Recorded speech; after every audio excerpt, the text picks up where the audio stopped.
3 ನಮ್ಮ PHCಗೆ ಶಂಕುಸ್ಥಾಪನೆ ಮಾಡಿದರು. 10 ಲಕ್ಷ ಅಂತಾರೆ, ಅದರಲ್ಲಿ ಸುಳ್ಳು ಹೇಳ್ತಾರೆ. ಅಲ್ಲಿ ಅಧಿಕಾರಿ ಹೇಳಿದ 60 ಲಕ್ಷ ಸರ್ ಅಂತ. ಏನು ಹೇಳ್ತೀರಿ ಮೇಡಮ್? ನಿಮ್ಮ ಊರಲ್ಲಿ, ನೀವಿರುವ ಊರಲ್ಲಿ 60 ಲಕ್ಷದ ಅಂತ ಅಲ್ಲಿ ಅಧಿಕಾರಿ ಎಚ್ಚರಿಸ್ತಾರೆ 60 ಲಕ್ಷ ಕೆಲಸ ಅಂತ. ಅಲ್ಲಿ ಯಾವತ್ತೂ ಕಾಣದ ನಕ್ಸಲ್ ಏರಿಯಾದಲ್ಲಿ ಇದು ಅಲ್ಲಿ ಬ್ರಿಡ್ಜ್ ಆಗದೆ ಜನ ಪರಿತಪಿಸ್ತಿದ್ರು.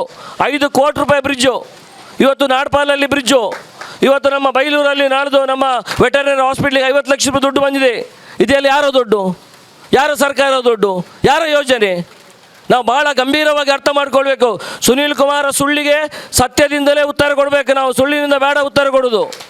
ಯಾಕೆ ಈ ಮಾತನ್ನು ಹೇಳ್ತಿದ್ದೇನೆ ಅಂದರೆ, ನಮ್ಮ ಯೋಜನೆ ಬಗ್ಗೆ ಜನರಿಗೆ ಹೇಳಬೇಕಂತಿಲ್ಲ.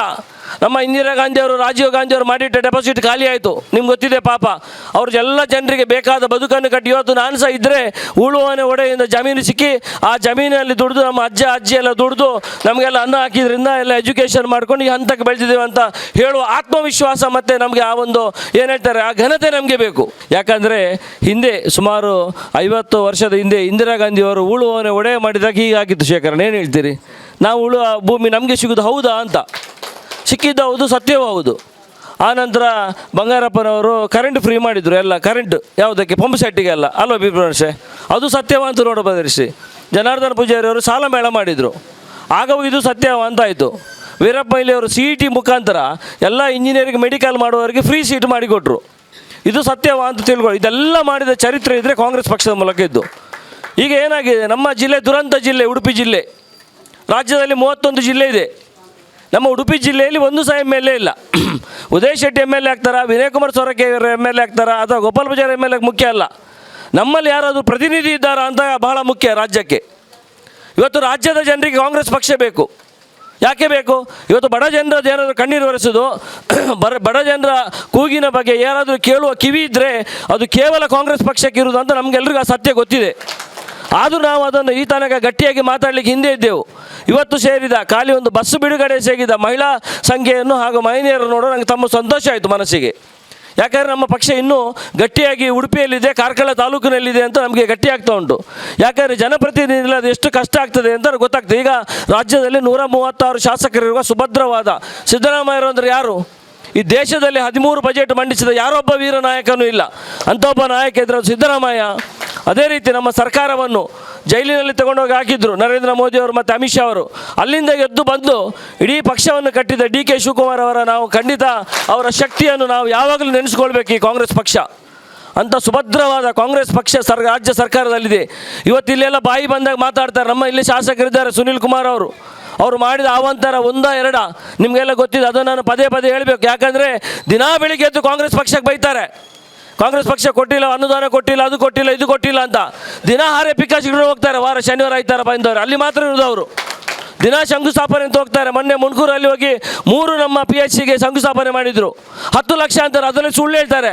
ಅಲ್ಲಿ ಅಧಿಕಾರಿ ಹೇಳಿದ 60 ಲಕ್ಷ ಸರ್ ಅಂತ. ಏನು ಹೇಳ್ತೀರಿ ಮೇಡಮ್? ನಿಮ್ಮ ಊರಲ್ಲಿ, ನೀವಿರುವ ಊರಲ್ಲಿ 60 ಲಕ್ಷದ ಅಂತ ಅಲ್ಲಿ ಅಧಿಕಾರಿ ಎಚ್ಚರಿಸ್ತಾರೆ 60 ಲಕ್ಷ ಕೆಲಸ ಅಂತ. ಅಲ್ಲಿ ಯಾವತ್ತೂ ಕಾಣದ ನಕ್ಸಲ್ ಏರಿಯಾದಲ್ಲಿ ಇದು ಅಲ್ಲಿ ಬ್ರಿಡ್ಜ್ ಆಗದೆ ಜನ ಪರಿತಪಿಸ್ತಿದ್ರು. 5 ಕೋಟಿ ರೂಪಾಯಿ ಬ್ರಿಡ್ಜು, ಇವತ್ತು ನಾಡ್ಪಾಲಲ್ಲಿ ಬ್ರಿಡ್ಜು, ಇವತ್ತು ನಮ್ಮ ಬೈಲೂರಲ್ಲಿ ನಾಡ್ದು ನಮ್ಮ ವೆಟರ್ನರಿ ಹಾಸ್ಪಿಟ್ಲಿಗೆ 50 ಲಕ್ಷ ರೂಪಾಯಿ ದುಡ್ಡು ಬಂದಿದೆ. ಇದೆಲ್ಲ ಯಾರೋ ದುಡ್ಡು? ಯಾರ ಸರ್ಕಾರ ದುಡ್ಡು? ಯಾರ ಯೋಜನೆ? ನಾವು ಭಾಳ ಗಂಭೀರವಾಗಿ ಅರ್ಥ ಮಾಡ್ಕೊಳ್ಬೇಕು. ಸುನೀಲ್ ಕುಮಾರ ಸುಳ್ಳಿಗೆ ಸತ್ಯದಿಂದಲೇ ಉತ್ತರ ಕೊಡಬೇಕು. ನಾವು ಸುಳ್ಳಿನಿಂದ ಬೇಡ ಉತ್ತರ ಕೊಡೋದು. ಯಾಕೆ ಈ ಮಾತನ್ನು ಹೇಳ್ತಿದ್ದೇನೆ ಅಂದರೆ, ನಮ್ಮ ಯೋಜನೆ ಬಗ್ಗೆ ಜನರಿಗೆ ಹೇಳಬೇಕಂತಿಲ್ಲ. ನಮ್ಮ ಇಂದಿರಾ ಗಾಂಧಿಯವರು, ರಾಜೀವ್ ಗಾಂಧಿಯವರು ಮಾಡಿಟ್ಟ ಡೆಪಾಸಿಟ್ ಖಾಲಿ ಆಯಿತು. ನಿಮ್ಗೆ ಗೊತ್ತಿದೆ ಪಾಪ. ಅವ್ರಿಗೆಲ್ಲ ಜನರಿಗೆ ಬೇಕಾದ ಬದುಕನ್ನು ಕಟ್ಟಿ, ಇವತ್ತು ನಾನು ಸಹ ಇದ್ದರೆ ಉಳುವನೆ ಒಡೆಯಿಂದ ಜಮೀನು ಸಿಕ್ಕಿ ಆ ಜಮೀನಲ್ಲಿ ದುಡಿದು ನಮ್ಮ ಅಜ್ಜಿ ಎಲ್ಲ ದುಡಿದು ನಮಗೆಲ್ಲ ಅನ್ನ ಹಾಕಿದ್ರಿಂದ ಎಲ್ಲ ಎಜುಕೇಷನ್ ಮಾಡ್ಕೊಂಡು ಈ ಹಂತಕ್ಕೆ ಬೆಳೆದಿದ್ದೇವೆ ಅಂತ ಹೇಳುವ ಆತ್ಮವಿಶ್ವಾಸ ಮತ್ತು ನಮಗೆ ಆ ಒಂದು ಏನು ಹೇಳ್ತಾರೆ ಆ ಘನತೆ ನಮಗೆ ಬೇಕು. ಅದನ್ನು ತಿಂದು ಉಂಡ ಮನೆಗೆ 2 ಬಗೆಯುವಂಥವ್ರು ಆಗಬಾರ್ದು. ಅಂಥ ಒಂದು ಯೋಜನೆ ಕೊಟ್ಟ ಕಾಂಗ್ರೆಸ್ ಸರ್ಕಾರ ಇವತ್ತು ಮಹಿಳೆಯರಿಗೆ ಫ್ರೀಯಾಗಿ ಬಸ್ ಅಂದರೆ ನಮಗೆ ನೆಗಡ್ಲಿಕ್ಕೆ ಬರ್ತದೆ ಹೌದಾ ಅಂತ. ನಮ್ಮಲ್ಲಿ ಅದರ ಉಪಯೋಗ ಕಾರ್ಕಳ ತಾಲೂಕಲ್ಲಿ ಎಷ್ಟು ಅಂದರೆ 0.1, 99.9% ಇಡೀ ರಾಜ್ಯದಲ್ಲಿ ಆಗ್ತಾ ಉಂಟು. ನೀವು ಗಟ್ಟ ಹತ್ತಿ ಹುಬ್ಳಿ, ಧಾರವಾಡ, ದಾವಣಗೆರೆ, ಬಳ್ಳಾರಿ, ಯಾದಗಿರಿ ಎಲ್ಲಿ ಬೇಕಾದ್ರೂ ಹೋಗಿ, ಬೆಂಗಳೂರಲ್ಲಿ ಹೋಗಿ, ಇರುವುದೇ ಕೆಂಪು ಬಸ್ಸು. ಅಲ್ಲೆಲ್ಲ ಮಹಿಳೆಯರು ಇವತ್ತು 500 ಕೋಟಿ ಜನ ತಿರುಗಿದ್ದಾರೆ ಅಂದರೆ 4 ಕೋಟಿ ಜನ ಇರೋದು. ಅದರಲ್ಲಿ ಸರ್ಕಾರಿ ಬಸ್ಸಲ್ಲಿ ಹೋಗೋರು ಇರೋದು 1 ಕೋಟಿ ಜನ ಮಾತ್ರ. ಮತ್ತೆಲ್ಲ ಇರ್ಬೋದಲ್ಲ. ಆದರೆ ಅವರೇ 500 ಸಲ 2 ಕೋಟಿ ಜನ 2 ವರ್ಷದಲ್ಲಿ ಇಷ್ಟೆಲ್ಲ ಅದ್ಭುತವಾದ ಒಂದು ಯೋಜನೆಯನ್ನು ಮಾಡಬೇಕಾದ್ರೆ ಇದು ಬಡವರಿಗೆ ಮಾತ್ರ ಅಥವಾ ಬಡವರ ಬಗ್ಗೆ ಕಾಳಜಿ ಇರೋರಿಗೆ ಮಾತ್ರ ಈ ಯೋಚನೆ ಬರೋದು. ಸರ್ಕಾರ ಬರುವಾಗ ನಮಗೆಲ್ಲ ಚೀಟಿ ಕೊಟ್ಟರು, ಇದೆಲ್ಲ ಮನೆ ತೊಗೊಂಡು ಕೊಡಿ ಧೈರ್ಯದಲ್ಲಿ ಅಂತ. ನಮ್ಮ ನಾಯಕರ ಬಗ್ಗೆ ನಮಗೆ ವಿಶ್ವಾಸ ಇದೆ, ಖಂಡಿತ ಹೇಳಿದನ್ನು ಮಾಡ್ತಾರಂತ. ಹಾಗಾಗಿ ನಾವೆಲ್ಲ ಮನೆ ಚೀಟಿ ತಗೊಂಡು ಕೊಟ್ಟೆವು, ನಿಮಗೆಲ್ಲ ಕರೆಂಟ್ ಫ್ರೀ ಅಂತ. ಮಾಷೆ ಎನ್ನರಾಬುಣ ಎರೆಗಾಂಡ ಎನ್ನರಾಬುಣ ಸಿದ್ದರಾಮಯ್ಯವರು ವೇದಿಕೆಯಲ್ಲಿ ಹೇಳಿದರು, ಮಾದೇವಪ್ಪ ನಿಂಗೂ ಫ್ರೀ ನನಗೂ ಫ್ರೀ ಅಂತ. ಹೌದಲ್ಲ ಶೇಖರಣ್ಣ? ಇವತ್ತು ಅದೇ ರೀತಿಯನ್ನು ಮಾಡಿ ತೋರಿಸಿದ್ರು. ಇವತ್ತು 200 ರೂಪಾಯಿ 300 ರೂಪಾಯಿ ಕರೆಂಟ್ ಬಿಲ್ಲಿಗೆ ಕಷ್ಟ ಎಷ್ಟು ಉಂಟಂತ ಆ ಮನೆಯಿಂದ ಪಾಪದವರಿಗೆ ಗೊತ್ತಿದೆ. ಇವತ್ತು ಕಾರ್ಕಳ ತಾಲೂಕಲ್ಲಿ 95% ಜನ ಬಡವರಿದ್ದಾರೆ ಇವತ್ತಿಗೂ. ಖಂಡಿತ ಅವರು ಇವತ್ತು ದುಡಿಯಿದ್ರೆ ನಾಳೆ ಅವರ ಜೀವನ ಹೋಗುವುದಿಲ್ಲ. ಒಂದು 5% 4.5% ಜನ ಶ್ರೀಮಂತರು ಮಧ್ಯಮ ವರ್ಗದವರು ಇರ್ಬೋದು. ಕೇವಲ 1,000 ಜನ ಶ್ರೀಮಂತರು. ಏನು ಹೇಳ್ತೀರಿ ಶೇಖರಣ್ಣ? 2 ಲಕ್ಷ ಜನ 1,000 ಜನ ಶ್ರೀಮಂತ, ಮತ್ತೆಲ್ಲ ಪಾಪದವರು ಇರೋದು. ಇವರು ಎಲ್ಲರಿಗೂ 5 ಯೋಜನೆ ಸಹ ಬೇಕು. ಅದನ್ನು ತಗೊಳ್ತಿದ್ದಾರೆ BJPಯವರು ಸಹ. ನಾವು ಯಾರೂ ಬೇಡ ಅನ್ನಲಿಲ್ಲ. ಅವ್ರಿಗೆ ಬೇಡ ಇದ್ದರೆ ನಮ್ಮ ಬಸ್ಸಲ್ಲಿ ಹೋಗೋದು ಬೇಡಪ್ಪ. ಅವ್ರು ಅಕ್ಕಿ ತಗೊಳ್ಳೋದು, ನಮ್ಮ ಅಕ್ಕಿ ಕೈ ಆಗೋದು ತಿನ್ನೋದು ಬೇಡ. ನಮ್ಮ 2,000 ದುಡ್ಡನ್ನು ಸರ್ಕಾರ ದಿವಾಳಿ ಆಗೋರು ಬಿಟ್ಟು ಬಿಡಲಿ. ಈ ಮಾತನ್ನು ಹೇಳಬೇಕು ಅಜಿತ್ರೆ. ನೀವು ದಾಕ್ಷಿಣ್ಯ ಮಾಡಿದರೆ ಯಾವುದು ಆಗೋದಿಲ್ಲ, ಅರ್ಥ ಆಗಿಲ್ಲ. ದಾಕ್ಷಿಣ್ಯ ಇದ್ದರೆ ಹೀಗೆ ಕೂತ್ಕೊಳ್ಬೇಕಾಗ್ತದೆ. ನೀವು ಮಾತಾಡಬೇಕು, ಮಾತಾಡಲಿಕ್ಕೆ ಗುರುದು. ನಿಮ್ಮ ಸ್ವರ ಇದ್ದರೆ ಎಲ್ಲಾದ್ರೂ ರಸ್ತೆಯಲ್ಲಿ ಕೂಗಿ ಸುಳ್ಳು ಹೇಳಲಿಕ್ಕಲ್ಲ, ಅಥವಾ ನಕಲಿ ಪರಶುರಾಮ ಮೂರ್ತಿ ಮಾಡಲಿಕ್ಕಲ್ಲ. ನಿಮ್ಮ ಸ್ವರ ಇದ್ದರೆ ಅದು ನಮ್ಮ ಸಮಾಜದ ಸ್ವರ ಆಗಬೇಕು. ನಮ್ಮ ಸಮಾಜದ ಸ್ವರ ಆಗಬೇಕು ಅನ್ನೋ ಉದ್ದೇಶಕ್ಕೋಗಿಲ್ಲ ಶೇಖರಣ್ಣ ಪ್ರೊಫೆಷನಲ್ಲಿ ಕಮ್ಮಿ ಉಂಟಂತ ಇಲ್ಲಿ ಬಂದದಲ್ಲ. ಬಿಪಿನ್ ಮಾಸ್ಟರ್ ಇಷ್ಟು ಪ್ರಾಯ ಆಗಿದೆ, ಹುಷಾರಲ್ಲಿ ಯಾಕೆ ಬರ್ತಾರೆ? ಇವತ್ತು ಸುಬೋಧರಾವ್ ಇಷ್ಟೆಲ್ಲ ಮುನ್ಸಿಪಾಲ್ಟಿಯಲ್ಲಿ 3 ಸಾವಿರ ಕೌನ್ಸಿಲರ್ ಕೂಗಬೇಕಾದ್ರೆ ಯಾಕೆ ಕೂಗುದು? ಅವ್ರಿಗೆ ಊಟಕ್ಕಿಲ್ಲ, ಕಷ್ಟ ಉಂಟು ಅಂತೇಳಿ ಅಲ್ಲ. ನಮ್ಮ ಸ್ವರ ಇದ್ದರೆ ಸಮಾಜದ ಸ್ವರವಾಗಿ ಅದನ್ನು ಪರಿವರ್ತಿಸಬೇಕೆಂಬ ಒಂದೇ ಉದ್ದೇಶದಿಂದ ಇಲ್ಲಿ ಮಾಡೋದು ವಿನ ಬೇರೆ ಯಾವ ಉದ್ದೇಶವೂ ಇಲ್ಲ. ಬಂಧುಗಳೇ, ಇವತ್ತು ಫೆಬ್ರವರಿ 2025 ಅಂಕಿಅಂಶ ಇದೆ. ಇವತ್ತಿನ ತಾರೀಕಿಗೆ ಇವತ್ತಿಗಾದರೆ ಸುಮಾರು 10,000ಗಿಂತ ಜಾಸ್ತಿ ಹಣವನ್ನು ವ್ಯಯಿಸಿ 500 ಕೋಟಿಗೂ ಜಾಸ್ತಿ ಜನ ಮಹಿಳೆಯರು ಇಂಥ ಸರ್ಕಾರಿ ಬಸ್ಸಲ್ಲಿ ತಿರುಗ್ತಾರೆ. ಇದರಲ್ಲಿ ಯಾರು ತಿರುಗ್ತಾರೆ? ಶ್ರೀಮಂತರು ಯಾರು ತಿರುಗ್ತಾರಾ? ಯಾಕೆ ಅಷ್ಟು ಅಸೂಯೆ ಪಡಬೇಕು? ಪಾಪದವನ ಬಗ್ಗೆ ಯಾಕೆ ಅಸೂಯೆ ಪಡಬೇಕು? ಅವನು ದುಡ್ಡು ಇಲ್ಲ ಅಂತ ಹೋಗ್ತಾನೆ, ಕಷ್ಟ ಉಂಟು ಅಂತ ಹೋಗ್ತಾನೆ. ಅವನ ಬಗ್ಗೆ ನಮ್ಗೆ ಅರಿವು ಬೇಕು. ಇವತ್ತು ನೋಡಿ, ನಮ್ಮ ರಾಜ್ಯದಲ್ಲಿ ಎಷ್ಟೋ ಬಸ್ ಇತ್ತು, ಸರ್ಕಾರಿ ಬಸ್ ಇತ್ತು, ಡ್ರೈವರ್ ಇರಲಿಲ್ಲ. ನಿನ್ನೆ ರಾಮಲಿಂಗಾರೆಡ್ಡಿ ಅವರು ಬಂದಿದ್ದರು, ಒಬ್ಬ ಹಿರಿಯ ನಾಯಕರು ಅವರು ನಮ್ಮ ಮುಜರಾಯಿ ಸಚಿವರು. ಹೌದು, ನಿನ್ನೆ ಪೆರಡೂರಲ್ಲಿ ಒಂದು ನಗರಿ ಗೋಪುರ, ನಮ್ಮ ವಿಶ್ವವಿಖ್ಯಾತ ಪೆರಡೂರು ಅನಂತ ಪದ್ಮನಾಭ ಕದಳಿ ಪ್ರಿಯ ದೇವರದ್ದು ನಗರಿ ಗೋಪುರ ಶಂಕುಸ್ಥಾಪನೆ ಬಂದಿದ್ದರು ವಿನಯ್ ಕುಮಾರ್ ಸೊರಕೆ ಅವರ ಒಂದು ಇದರಲ್ಲಿ. ಅಲ್ಲಿ ಹಿರೇಡ್ಕದಲ್ಲಿ ಬಂದು ಸಹ ನಾವು ಬೆಳಿಗ್ಗೆ ಹೋಗಿ 2 ಬಸ್ಸಿಗೆ ಚಾಲನೆಯನ್ನು ಕೊಟ್ಟೆವು ಅಲ್ಲಿ. ಆನಂತರ ಅವರ ಒಂದು ಮುತುವರ್ಜಿಯಿಂದ ಮೊನ್ನೆ 3,500 ಜನ ಬಸ್ ಚಾಲಕರಿಗೆ ಒಂದು ಅಪಾಯಿಂಟ್ಮೆಂಟನ್ನು ಕೊಟ್ಟರು. ಆಗ ನಂಗೆ ಸುಮಾರು ಜನ ಬಂದು ಇನ್ಫ್ಲುಯೆನ್ಸ್ ಮಾಡಿದರು, ಉದಾಹರಣೆ ಒಂದು ಹೇಳಬೇಕಂತ. ನಾನು ಅದನ್ನು ಮಾಡಲಿಕ್ಕೆ ಹೋಗೋ ನಂಗೆ ಗೊತ್ತಾಯಿತು, ಇದರಲ್ಲಿ ಕೇವಲ ಪಾರದರ್ಶಕತೆ, ಅವರ ಅರ್ಹತೆ ಇದ್ದರೆ ಮಾತ್ರ ಸಿಗ್ತಾ ಅಂತ ಮಾಡಿದ್ದಾರೆ ಶೇಖರಣ್ಣ. ಅದರಲ್ಲಿಯೂ ಎಲ್ಲರಿಗೂ ಅರ್ಹತೆ ಇದ್ದವರಿಗೆ 3,500 ಜನರಿಗೆ, ಅದರಲ್ಲಿಯೂ ನಮ್ಮ ಪುತ್ತೂರು ಡಿಪೋಗೆ 350 ಬಸ್ ಕೊಟ್ಟಿದ್ದಾರೆ. ಇವತ್ತು 350 ನಿರ್ವಾಹಕ ಚಾಲಕರನ್ನು ಕೊಟ್ಟಿದ್ದಾರೆ, 350 ಚಾಲಕರನ್ನು ಕೊಟ್ಟಿದ್ದಾರೆ. ಇಲ್ಲಿದ್ದೆಲ್ಲ ಬಸ್ಸುಗಳು ಇನ್ನು ಚಾಲನೆ ಸಿಗ್ತದೆ.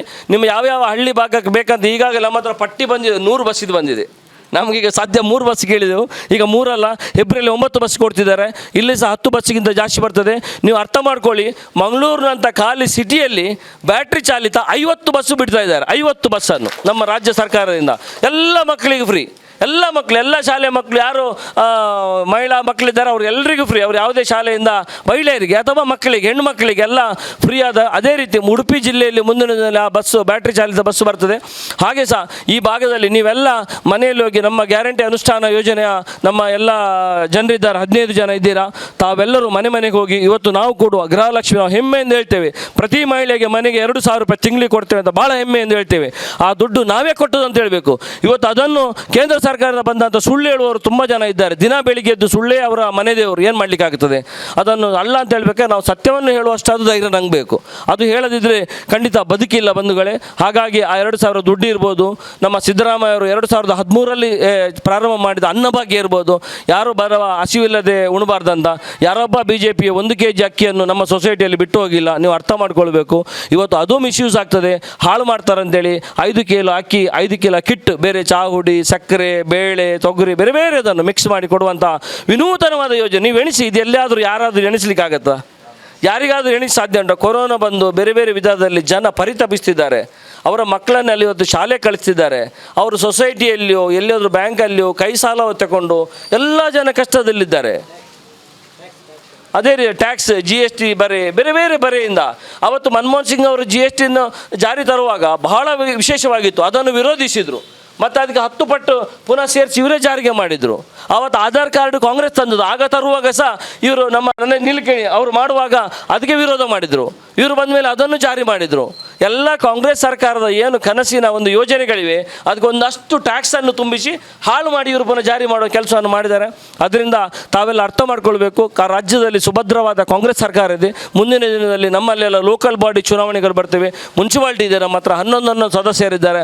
ಮುಂದಿನ ಸಲ ನಮ್ಮದು 23 ಗೆಲ್ಲಬೇಕು ಸಿದ್ದರಾಮಣ್ಣ. ನಮ್ಮ 23 ನಮ್ಮ ಮುನ್ಸಿಪಾಲ್ಟಿಯಲ್ಲಿ ಸದಸ್ಯರು ಬಂದು ಬಡವರ ಕೆಲಸ ಮಾಡೋ ಬಗ್ಗೆ ಯೋಚನೆ ಮಾಡಬೇಕು. ನಮ್ಮ ಪಂಚಾಯತಿಯು ಅಷ್ಟೇ, ನಮ್ಮ ಜಿಲ್ಲಾ ಪಂಚಾಯತಿ ಅಷ್ಟೇ, ನಮ್ಮ ತಾಲೂಕು ಪಂಚಾಯತ್ ಅಷ್ಟೇ. ಮಹಿಳೆಯರು ಇನ್ನಷ್ಟು ಶಕ್ತಿಯುತವಾಗಿ ನೀವು ಎದುರು ಬರಬೇಕು. ನಿಮಗೆ ಶಕ್ತಿ ತುಂಬ ಕೆಲಸವನ್ನು ಸರ್ಕಾರವು ಮಾಡ್ತದೆ. ಅದ್ರ ಜೊತೆಯಲ್ಲಿ ನಾವೆಲ್ಲರೂ ಸೇರಿಕೊಂಡು ಆ ಒಳ್ಳೆ ಕೆಲಸವನ್ನು ಮಾಡುವಾಗ ಯುವ ನಿಧಿ ಮೂಲಕ ಸಹ ಸುಮಾರು ಇವರು ದುಡ್ಡು ಇಲ್ಲ ಅಂತಾರೆ. ನಮ್ಮ ಖಾಲಿ ಉಡುಪಿ ಜಿಲ್ಲೆಗೆ ಸುಮಾರು 1300 ಕೋಟಿ ರೂಪಾಯಿ ದುಡ್ಡು ಬಂದಿದೆ. ಉಡುಪಿ ಜಿಲ್ಲೆಗೆ ಬೈಫರ್ಗೇಷನ್ ಮಾಡಿ ನೋಡು, ಉಡುಪಿ ಜಿಲ್ಲೆಗೆ ಇಷ್ಟು ದುಡ್ಡು ಬಂದಿದೆ. ಅದರಿಂದ ಈ ಎಲ್ಲ ಯಾವ ಯೋಜನೆ ನಿಲ್ಲುವುದಿಲ್ಲ. ಅದಕ್ಕೆ ಪುನಃ ಮಧ್ಯೆ ಶುರು ಮಾಡಿದರು, ಈ ಯೋಜನೆ ನಾಡದು ನಿಲ್ತದೆ. ಸಿದ್ದರಾಮಯ್ಯರು ಒಂದು ಕೊಟ್ಟರು, DK ಅವರು ಒಂದು ನಮ್ಮನ್ನು ಮಾಡಿದ್ರಂತ. ನಮ್ಮ ನಾಯಕರ ಬಗ್ಗೆ ಸಹ ತುಂಬ ಅಪಹಾಸ್ಯವಾಗಿ ಮಾತಾಡ್ತಾರೆ. ನೀವು ಯಾವುದೇ ಒಂದು ವದಂತಿ ಕಿವಿಗೊಡಬಾರ್ದು. ನಮ್ಮ ನಾಯಕರೆಲ್ಲ ಒಗ್ಗಟ್ಟಲ್ಲಿದ್ದಾರೆ. ಅವ್ರದ್ದು ರಸ್ತೆ ಮೇಲೆ ಬಂದಿದೆ, ನಮ್ಮ ಬಗ್ಗೆ ಮಾತಾಡ್ತಾರೆ. ಯಾವ ಒಂದು ಅರ್ಹತೆ ಅವರಿಗಿಲ್ಲ. ಅದರಿಂದ ಈ ಎಲ್ಲ ಯೋಜನೆಯನ್ನು ಮುಂದಿನ ದಿನದಲ್ಲಿ ನೀವೆಲ್ಲ ಇನ್ನಷ್ಟು ಮಹಿಳೆಯರಿಗೆ ಹೇಳಿ, ಅವರಿಗೆ ಉಡುಪಿಗೆ ಹೋಗ್ಲಿಕ್ಕಿರಲಿ, ಧರ್ಮಸ್ಥಳ ಹೋಗ್ಲಿಕ್ಕಿರಲಿ, ಬೆಂಗಳೂರು ಹೋಗ್ಲಿಕ್ಕಿರಲಿ, ಬೆಂಗಳೂರಿಗೆ ಸಮೇತ ಫ್ರೀ ಬಸ್ ಇದೆ. ನೀವೆಲ್ಲ ಯೋಚನೆ ಮಾಡಬೇಕು, ಹೋಗಿ ಇದರ ಸದುಪಯೋಗ ಪಡಿಸ್ಕೊಂಡು ನಿಮ್ಮೆಲ್ಲ ಜೀವನವನ್ನು ಒಳ್ಳೆ ಮಾಡ್ಕೊಳ್ಬೇಕು. ನಮ್ಮ ನಾಯಕರಾದ ಸಿದ್ದರಾಮಯ್ಯ, DK ಶಿವಕುಮಾರ್, ಅದೇ ರೀತಿ ನಮ್ಮ ಜಿಲ್ಲಾ ಉಸ್ತುವಾರಿ ಮಂತ್ರಿ, ಇಡೀ ರಾಜ್ಯದ ಒಬ್ಬರೇ ಮಹಿಳಾ ನಾಯಕಿರುವುದು ಲಕ್ಷ್ಮೀ ಹೆಬ್ಬಾಳ್ಕರ್ ಅವರಿಗೂ ನಿಮ್ಮೆಲ್ಲರ ಪರವಾಗಿ ಮನಪೂರ್ವಕವಾದ ವಂದನೆಯನ್ನು ಸಲ್ಲಿಸುತ್ತಾ ಇವತ್ತು ಈ ಕಾರ್ಯಕ್ರಮಕ್ಕೆ ಬಂದು ಯಶಸ್ವಿ ಮಾಡಿಕೊಟ್ಟ ಎಲ್ಲ ನಾಯಕರಿಗೂ ಹಾಗೂ ಪದಾಧಿಕಾರಿಗಳಿಗೂ ಹಾಗೂ ಎಲ್ಲ ಕಾಂಗ್ರೆಸ್ನ ಬಂಧುಗಳಿಗೆ ನನ್ನ ಮನತುಂಬಿದ ವಂದನೆಗಳನ್ನು ಸಲ್ಲಿಸ್ತಾ, ಈ ಬಸ್ಸನ್ನು ಯಾರೆಲ್ಲ ಚಾಲಕರು ಹಾಗೂ ನಿರ್ವಾಹಕರು ಯಾರೆಲ್ಲ ಅದರಲ್ಲಿ ಕೆಲಸ ಮಾಡ್ತಾರ ಅವರಿಗೂ ಅವರ ಕುಟುಂಬಕ್ಕೆ, ಯಾಕಂದರೆ ಅವರು ಕೆಲವರು ಇಲ್ಲಿಯವರಲ್ಲ, ಯಾದಗಿರಿ, ಗುಲ್ಬರ್ಗ ಅಥವಾ ಬೆಂಗಳೂರಿನವರಲ್ಲಿದ್ದಾರೆ. ಅವರು ಇಲ್ಲಿ ಬಂದು ಮನೆ ಮಾಡಿ ನಿಂತೆಲ್ಲ ಮಾಡ್ತಾರೆ. ಅವರಿಗೆ ನಿಮ್ಮ ಹಳ್ಳಿಯಲ್ಲಿ ಬಸ್ ಬಂದಾಗ ಅವರಿಗೆ ನಿಲ್ಲುವಂಥ ವ್ಯವಸ್ಥೆ, ಅವರಿಗೆ ಒಂದಾರ ವ್ಯವಸ್ಥೆ ಮಾಡಿಕೊಡೋದನ್ನು ನೀವೆಲ್ಲ ಜನರು ಅರ್ಥ ಮಾಡಿಕೊಂಡ್ರೆ ಅವರು ಅಲ್ಲಲ್ಲಿ ಆ ಬಸ್ಸನ್ನು ನಿಲ್ಲಿಸುವಂಥ, ಹಿಂದೆ ಎಲ್ಲ ಇತ್ತು ಶೇಖರಣ, CPC ಮನ್ಯದ ಬಸ್ ಹಳ್ಳಿಯಲ್ಲಿ ಬಂದು ನಿಲ್ಲುತ್ತಿತ್ತು ಅಂತ ಪುನರಾವರ್ತನೆ ಸರ್ಕಾರದ ಮುಖಾಂತರ ಆಗ್ತದೆ. ಆಗ ತಾವೆಲ್ಲ ಊರಿನವರು ಅದಕ್ಕೆ ಸಹಕಾರ ಮಾಡಬೇಕಂತ ಕೇಳಿಕೊಳ್ಳುತ್ತಾ ಇಲ್ಲಿ ಬಂದು ಎಲ್ರಿಗೂ ನೀವೆಲ್ಲ ತಿಳ್ಕೊಳ್ಬೇಕು. ನಮ್ಮ 5 ಯೋಜನೆ ಇದೆ. 5 ಯೋಜನೆಯಲ್ಲಿ ಯಾವ ಅಧಿಕಾರಿಗಳಿಗೂ ಯಾರಿಗೂ ಭ್ರಷ್ಟಾಚಾರ ಮಾಡಲಿಕ್ಕೆ ಅವಕಾಶವೇ ಇಲ್ಲ. ಮಹಿಳೆಗೆ 2,000 ಮನೆ ಬರೋದು, ಅಕ್ಕಿ 10 kg ಬರೋದು, ಕರೆಂಟ್ ಫ್ರೀ ಅಂದರೆ ಅಲ್ಲಿ ಎಷ್ಟು ಮೀಟ್ರ್ ತೋರಿಸಿ ಅಷ್ಟೇ ಕರೆಂಟಿಗೆ ದುಡ್ಡು ಕಟ್ಟೋದು.